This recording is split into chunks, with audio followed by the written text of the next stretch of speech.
Knights of Pythias. Okay, well, we're not going to pick on them today. We're going to talk about the Ohio presidents. Anybody in this room born in Virginia? Virginia. Oh, they kicked them out a long time ago. Virginia claims to be the mother of presidents. Ohio claims to be the mother of presidents. If you happen to be from Virginia, you have no choice. If you happen to be from Ohio, we win, right? We win? Yeah. Okay. If you don't count the first president we're going to talk about, then we have 7 from Ohio. If you count him, we have 8. If you count Virginia's number, they have 8 with this guy and 7 without him. So he's pretty kind of a tipping guy. And the person I'm talking about is William Henry Harrison. Now, some people called him Old Tippecanoe. He was a big Indian fighter in the 1800s.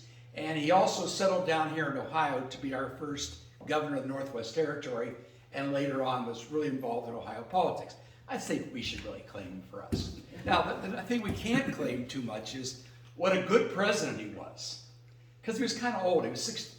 Well, 68 isn't so old, is it? He was 16 when he was elected, but he decided to give this long speech.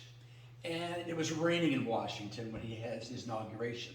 And his speech was 8,000 words. Now, one of our orange-haired presidents recently gave only a 1,500-word speech, and it seemed too long. Can you imagine what 8,000 words were like in the rain? And his mom probably didn't tell him to put on his, I got you in the post here, man. I got to get Ralph Reckons. Now that's going to mess you up again. That's the best view. It's the best view, right? And so he didn't wear a hat. He came down with pneumonia and died 31 days later. So his achievements as president are kind of limited. You know, you can't get much done in 31 days. So he had a campaign called the Log Cabin Campaign. He wanted people to think he was poor, but he was rich. And so they brought this log cabin around. By the way, when you were running for president this time, you didn't go around making speeches like we have to hear today, right? You had people go speak for you.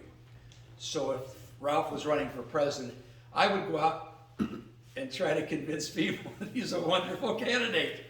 And so that was considered crass, that you would speak on yourself. You had someone to speak for you. Okay, so anyway, he was the first guy to have his picture taken while he was in office. The camera was still coming out. And he was replaced by John Tyler. Now, if you want to get Virginia's permission, Virginia is John Tyler. And John Tyler was the father, 15 children. But don't feel bad for Mrs. Tyler, because the first one only had to produce 8, and the second one did the other 7. What can we say about that? Well, you know, they just didn't understand science quite as well as we do today. So imagine the father of 15. Okay, so John Tyler is the replacement. This is the first time we had a vice president take over for a president. They never expected the president would die in office. Go figure. Okay, now it's a long run until we get another president from Ohio, but he is ours. And he's from down by Galena, Ohio, down by the Ohio River. His name is Grant. Now, some people want to call him Ulysses Hiram. Some people want to call him Ulysses Simpson. There's a lot of variations of his name. He was born Hiram. I didn't like that name, so his given name was Ulysses. When he went to the West Point, they decided he should have a middle name. And he said, but I don't have one. Well, you got to have one. So the guy in front of him in line was named Simpson. You know how they cheat off the person in front of you, right? And so he became Ulysses Simpson Grant, which he liked the initials US. And then in the Civil War, he made himself quite famous. And he was given that title. He said that stood for unconditional surrender. So there's 2 good uses for his name. Now, probably the first thing most people say, well, Grant was an alcoholic. Yeah, he was, because he was stationed out west without his wife and children between the Mexican War and the Civil War. And it was lonely on those outposts out there in the west. And what everybody else did, they went down and drank after they had duty. So it kind of got to be his way of dealing with his depression of being without his family. So those of you that have a problem with the family, it was probably the family that did it. Grant, after he was general, some people criticized him while he was in the war for drinking it, and Lincoln said, find out what he drinks and send everybody a case of it. because he wins. He keeps fighting. Every general up to his time had just, oh, well, it's going to rain tomorrow. We better take another day off. And they let the enemy get away. So Grant became a candidate for president in 1868. Now he's replacing Lincoln and Johnson got in a lot of problems. Lincoln's vice president. So it's kind of like anybody be better than Johnson. So they put Grant in. Now, good generals don't always make good presidents, as good teachers don't often make good principals. Go figure. But Grant, he really wanted to try hard, and he did as well as he could. His problem is his family.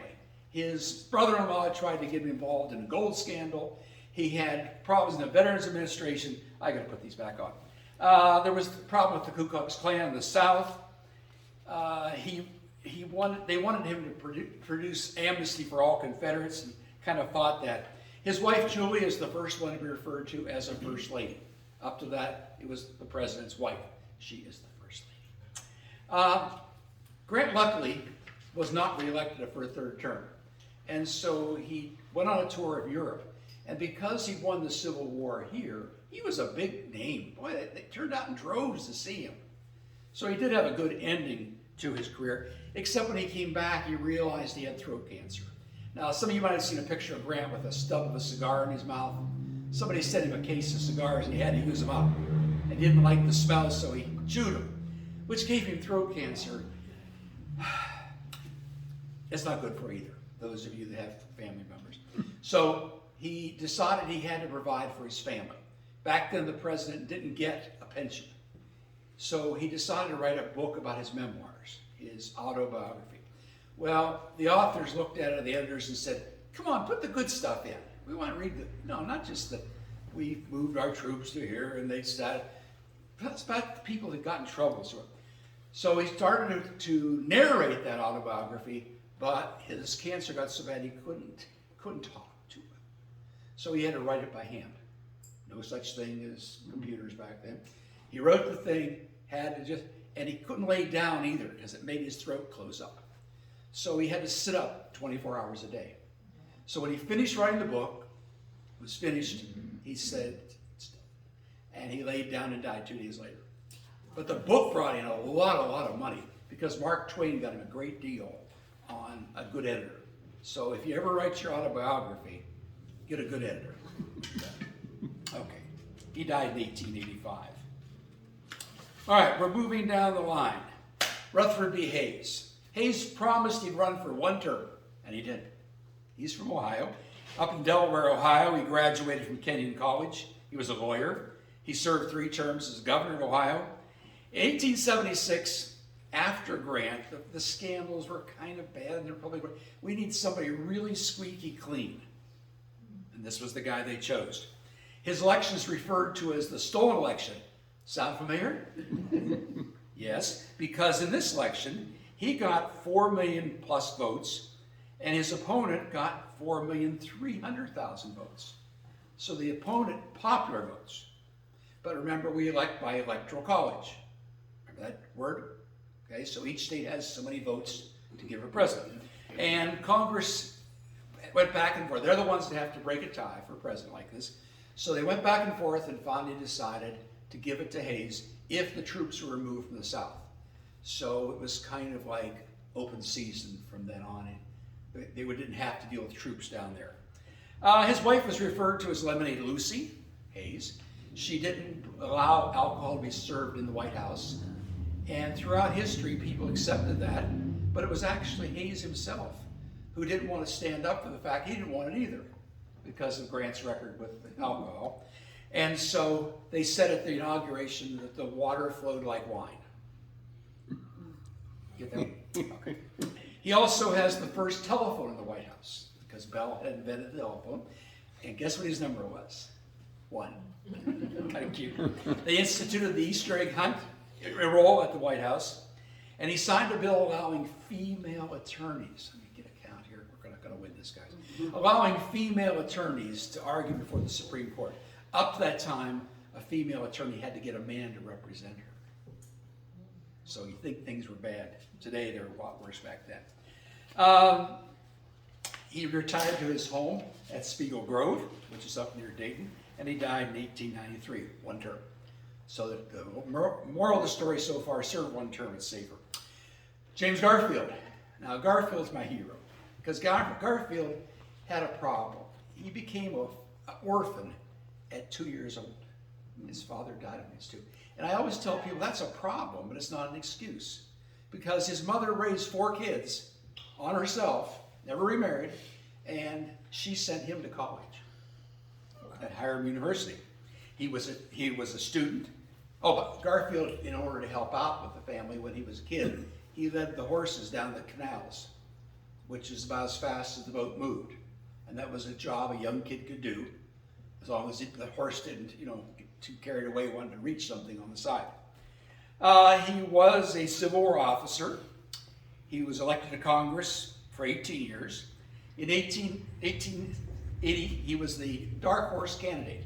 Now, some of you boys understand a dark horse is one nobody expected. So you can think through what you're hearing now with the next election coming, and it'd be like hearing that Ralph Grossen is going to be the next governor, president from Ohio. There was a group in the Republican Party that didn't like the way things were going, and they called themselves the Redeemers. They wanted to clean up the government. The ones that'd be you guys on this side. And the old Republicans who wanted to keep things, especially giving away offices, government jobs and stuff, they were called the Stalwarts. Well, Hayes was one of the reformers, Redeemers. He wanted to change. The Stalwarts didn't, so they put a Redeemer candidate for president and a Stalwart for vice president. Even trade, right? And they picked the biggest crook, Chester A. Arthur from New York City, and he was the Port Authority chairman, and figured nothing could go wrong. Okay, so after just 3 months, Garfield was shot. This is the best part of the story. He was shot in a train station in Washington, July 2nd, 1881, getting pretty close. A guy named Charles Gateau shot him. Now this is even crazier. He was a stalwart, but he didn't get a job with Hayes, Garfield. So he thought, if I shoot the president, then I'll get a job.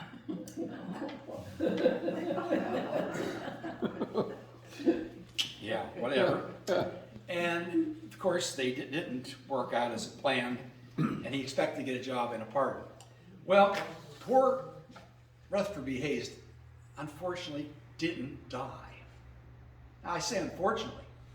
He lingered for 80 days because they couldn't find the bullet that was shot into it. So they decided they would use glass rods to try to find it. Just pieces of long glass. And some of those broke off inside. Oh, well, try another one, And poor guy. Then they couldn't find, let's make it a little bigger and put our fingers down in there.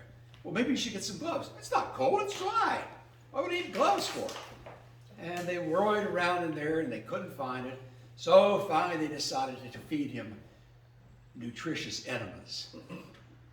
And for those who like the recipe after the speech, I can probably give it to you. But you wouldn't.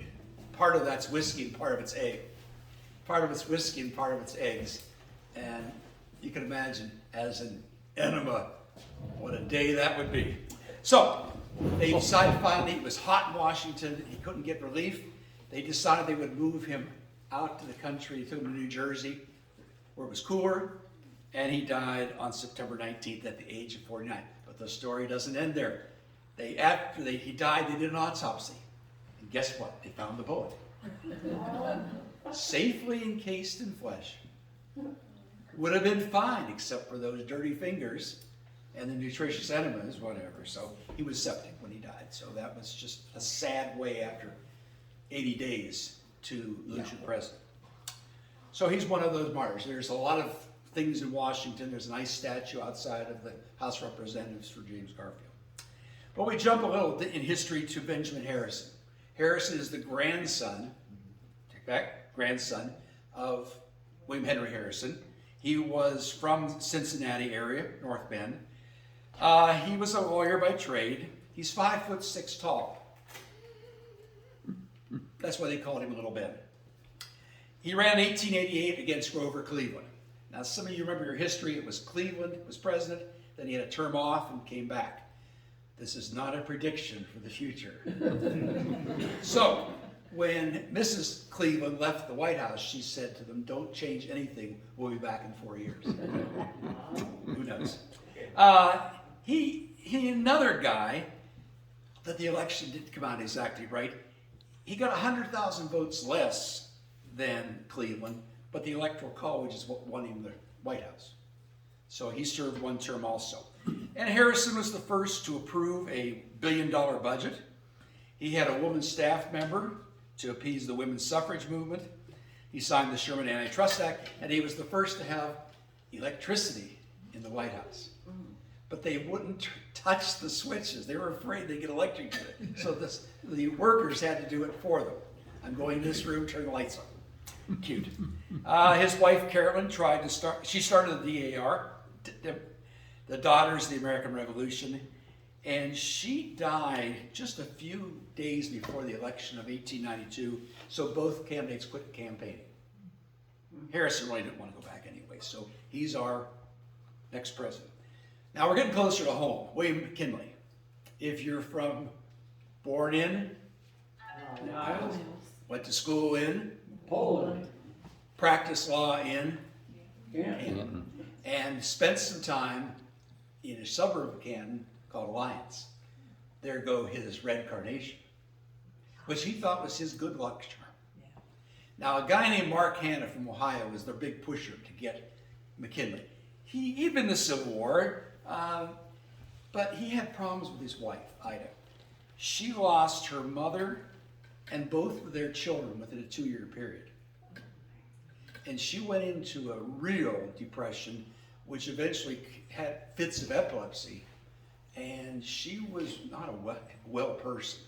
So she hardly ever made an appearance in the White House. If she did and she was having a seizure, he would hold a napkin over her face and keep on talking to whoever he was talking to.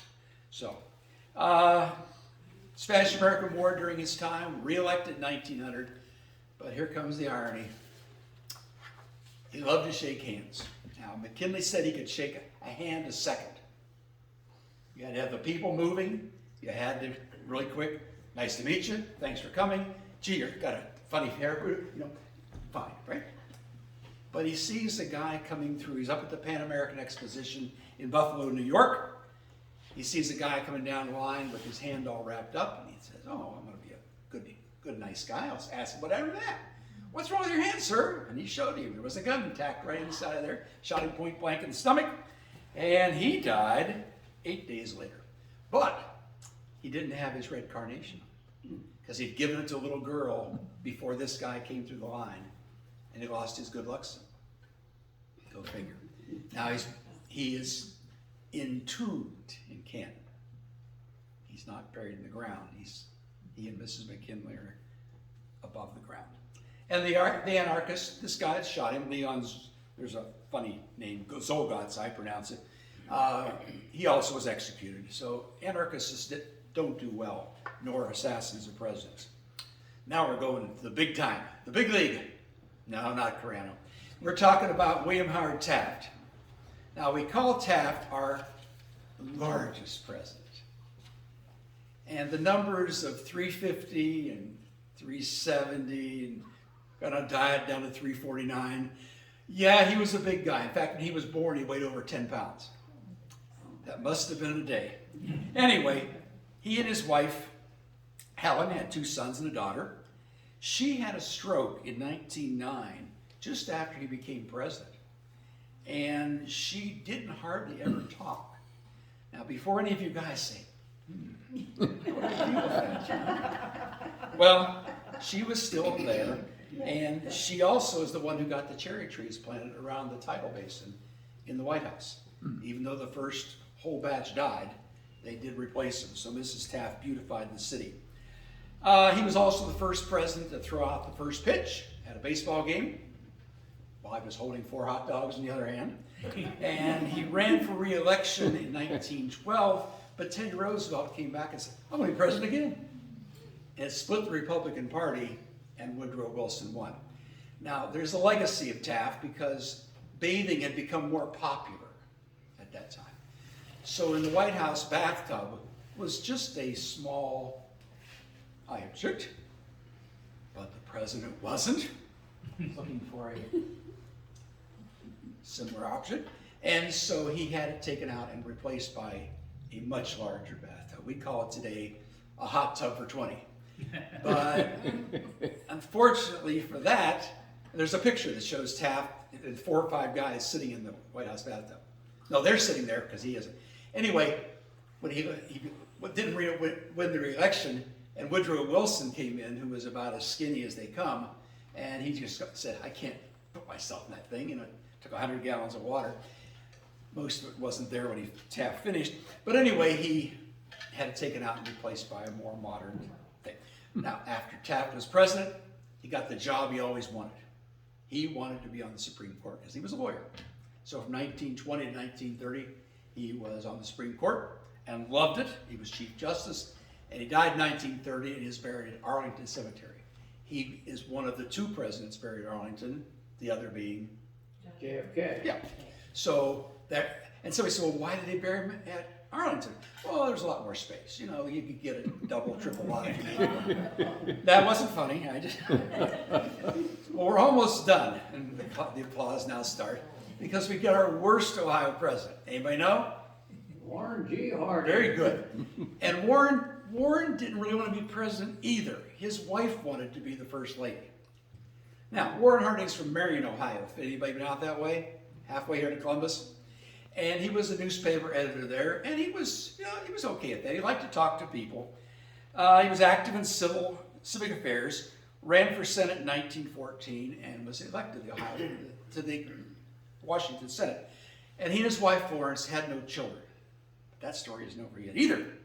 In 1920, he was brought up as a candidate the Republicans wanted. They didn't want Taft again. They didn't want Teddy Roosevelt. So he said, let's put somebody out that you don't know, and this is Harding. And he's promised to return the country to normalcy. No such word exists. He made it up, but it sounded good. And normalcy would just be get out of foreign affairs after World War I, just live our own little lives. He had a group of friends called the Ohio Gang that were kind of his unofficial cabinet. He listened to every word they said. Warren had that problem his whole life. In fact, his own father said, it's a good thing Warren wasn't born a girl. He believed everything people told him. He would have been, well, back to Tyler. Anyway, he said when he was getting in more trouble all the time, there was a big oil scandal called the Teapot Dome. Heard of that? There was another problem with the Veterans Administration there too. They had $200 million missing. He didn't know why. Things were really going bad, and he said, it's my friends. It's not my enemies. I can handle them. It's my friends that keep me walking the floor at night. But when things were looking the worst, he did the only smart thing. He did on a speaking tour out west, get away from Washington. And he died in San Francisco. So the best thing when you have scandals, die. Mrs. Harding refused to allow an autopsy. And the rumor went down even to the current day that she poisoned him. Okay? Because he was okay when he went upstairs that night, but he was dead the next morning. Now, maybe she was mad because there was another scandal that he had a child. And he had a girlfriend, yes, for sure. And he even got that girlfriend a job in New York City, but then she came to Washington too. And the Secret Service was bringing that girl right in. She was not excluded, but they had a child, and there's a whole book written about it. You can believe it if you want to, that's true. But in the case of Harding, some people say, Alice Roosevelt, do you remember her? It was Teddy Roosevelt's daughter, Alice Roosevelt Longworth. She said, he's not a bad man, he's just a slob. So in the case of Harding, if your problems get mad, it's time to go. So that's the 8 Ohio presidents. Now, I want to finish. I thought people were going to start clapping. That's the end. This is one of my favorite stories. Not that one. In the case of people being proud, I'm proud to be an Ohioan. I'm proud to be from Mahoney County. I'm proud to be from Austintown because Petersburg didn't want me. But in the case of Ohio State, if you go down to the State House, anybody been to the State House? they have a big statue outside, and it's a Roman goddess with a whole bunch of guys around the base. And her name's Cornelia. She's the Roman goddess Cornelia. Well, the story goes back to the gods that one day the goddesses were bragging about all their wealth. And the one says, well, I'm just dripping in diamonds and rubies. Ooh. And the second one says, well, my children have given me, or my family has given me lots of emeralds and rubies. Oh. And Cornelia didn't have all those jewels. And she said, well, these are my jewels. And at the base of her statue are the Ohio heroes, which include Sherman and Grant and all the people we talked about today. These were her jewels. So next time you go down, see if you recognize the people from their talk. Ohio's been lucky. We've been sometimes called the president maker, because who wins in Ohio often wins the election. So who knows what the next election will bring. And you know, I always tell people when elections are over, the sun's going to come up tomorrow. We'll get through it.